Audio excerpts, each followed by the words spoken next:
Bismillahirrahmanirrahim. Assalamu alaikum.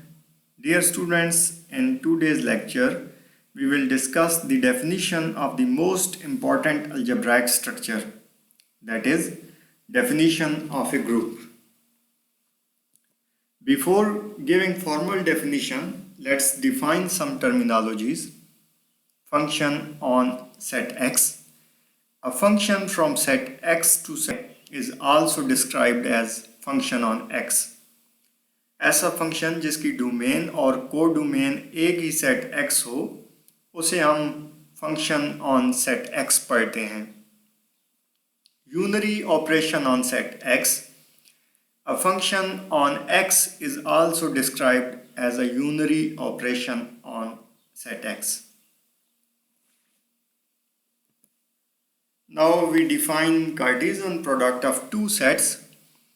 अगर set x और set y non empty sets हों तो सेट x और सेट y की कार्टेशियन प्रोडक्ट एक सेट होता है जिसके लिए हम नोटेशन x क्रॉस y इस्तेमाल करते हैं। इस सेट के एलिमेंट्स वो तमाम ऑर्डर्ड पेयर्स होते हैं जिनके पहले कंपोनेंट्स सेट x के एलिमेंट्स होते हैं जबकि दूसरे कंपोनेंट्स सेट y के एलिमेंट्स होते हैं। मिसाल के तौर पर अगर सेट X में एलिमेंट्स 1, 2 और 3 हों और सेट Y में एलिमेंट्स 4 और 5 हों तो Cartesian product X cross Y में ऑर्डर्ड पेयर्स 1, 4, 2, 4, 3, 4, 1, 5, 2, 5 और 3, 5 मौजूद होंगे। Note that ordered pair 4, 1 set x cross y में मौजूद नहीं होगा।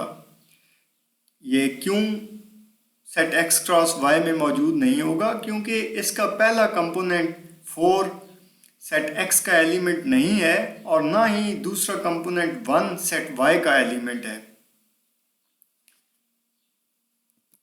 Now we define binary operation on x।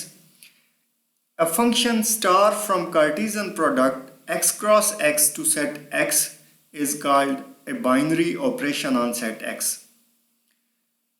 अगर बाइनरी ऑपरेशन स्टार डोमेन के element ordered pair x1, x2 को कोडोमेन के एलिमेंट x3 के साथ एसोसिएट कर रहा हो तो हम इसे स्क्रीन पे दिखाए गए तरीके से बयान करते हैं और इसको ऐसे पढ़ते हैं x1 star x2 is equal to 3। जबकि फंक्शन की सिंबॉलिक फॉर्म बाइनरी ऑपरेशन के लिए नामुनासिब सी दिखाई देती है जो कि star of ordered pair x1, x2 is equal to x3 है। इस नोटेशन का इस्तेमाल आगे आने वाली मैथमेटिकल स्टेटमेंट एसोसिएटिव एक्सियम के एक्सप्रेशन को बहुत ही कम्प्लेक्स बना देता है, इसलिए हम इस नोटेशन को इस्तेमाल नहीं करेंगे। Table representation of a binary operation. अगर सेट x में मौजूद एलिमेंट्स की तादाद कम हो तो हम सेट x पर बनाए गए बाइनरी ऑपरेशन को टेबल के ज़रिए भी बयान कर सकते हैं। ऐसे टेबल को हम table representation of binary operation कहते हैं। टेबल रिप्रेजेंटेशन में ऑर्डर्ड पेयर x1, x2 का इमेज x1 से स्टार्ट होने वाली रो और x2 से स्टार्ट होने वाले कॉलम के कॉमन सेल में मौजूद एलिमेंट होता है। आपको स्क्रीन पर दो टेबल्स दिखाई दे रहे हैं। इनमें टेबल 1 सेट x पर किसी भी बाइनरी ऑपरेशन को रिप्रेजेंट नहीं कर रहा। ये क्यों सेट x के लिए किसी भी बाइनरी ऑपरेशन का टेबल नहीं है? इसकी वजह यह है कि इसमें ऑर्डर्ड पेयर 1, 1 एसोसिएट हो रहा है 5 के साथ, यानी 1 स्टार 1 इक्वल है 5 के, जबकि 5 सेट x का एलिमेंट नहीं है। ऐसे ऑपरेशन को हम यूं भी बयान करते हैं कि star is not a well defined binary operation on set x। Table 2 set x के लिए एक बाइनरी ऑपरेशन को रिप्रेजेंट कर रहा है।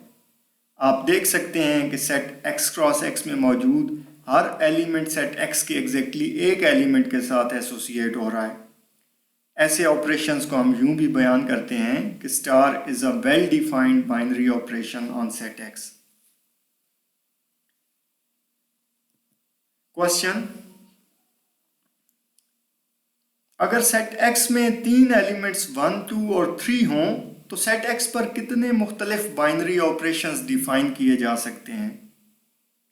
क्वेश्चन नंबर 2, अगर सेट एक्स में एलिमेंट्स की तादाद n हो तो सेट एक्स पर कितने मुख्तलिफ बाइनरी ऑपरेशंस डिफाइन किए जा सकते हैं?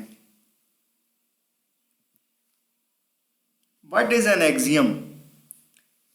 Self evident statement is called an axiom. ऐसी स्टेटमेंट्स या मैथमेटिकल स्टेटमेंट्स जिनकी हकानियत या सच्चाई को साबित करने के लिए हमें और मैथमेटिकल स्टेटमेंट्स की ज़रूरत ना हो, उन्हें हम एक्सियम्स कहते हैं। Now we study associative axiom or associative law. Let star be a binary operation on set X. The highlighted statement is called associative axiom. This tells us that the output of 3 elements x1, x2, x3 of set X when joined together under binary operation star remains same whether we join the first 2 elements x1, x2 first and then join their output with the third element x3, or we join the last 2 elements x2, x3 first and then join their output with the first element x1.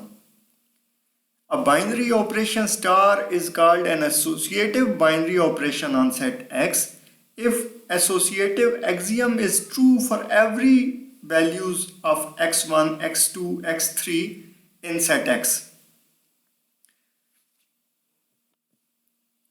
Screen पे table 1 में दिखाया गया binary operation एक associative binary operation का table नहीं है। ये क्यों एसोसिएटिव बाइनरी ऑपरेशन नहीं है? ये इसलिए एसोसिएटिव बाइनरी ऑपरेशन नहीं है क्योंकि अगर हम x1, x2 और x3 की वैल्यू 1 लें तो एसोसिएटिव एक्सियम की लेफ्ट हैंड साइड का आंसर 2 आता है जबकि राइट हैंड साइड का आंसर 1 आता है। टेबल 2 में दिखाया गया बाइनरी ऑपरेशन एक एसोसिएटिव बाइनरी ऑपरेशन है।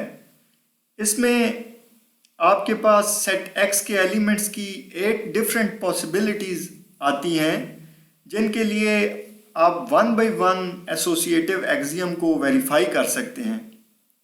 इन 8 पॉसिबिलिटीज़ में x1, x2 और x3 की वैल्यूज़ स्क्रीन पर दिखाई गई हैं जो कि 1 1 1 1 1 2 1 2 1 1 2 2 2 1 1 2 1 2 2 2 1 और 2 2 2 हैं।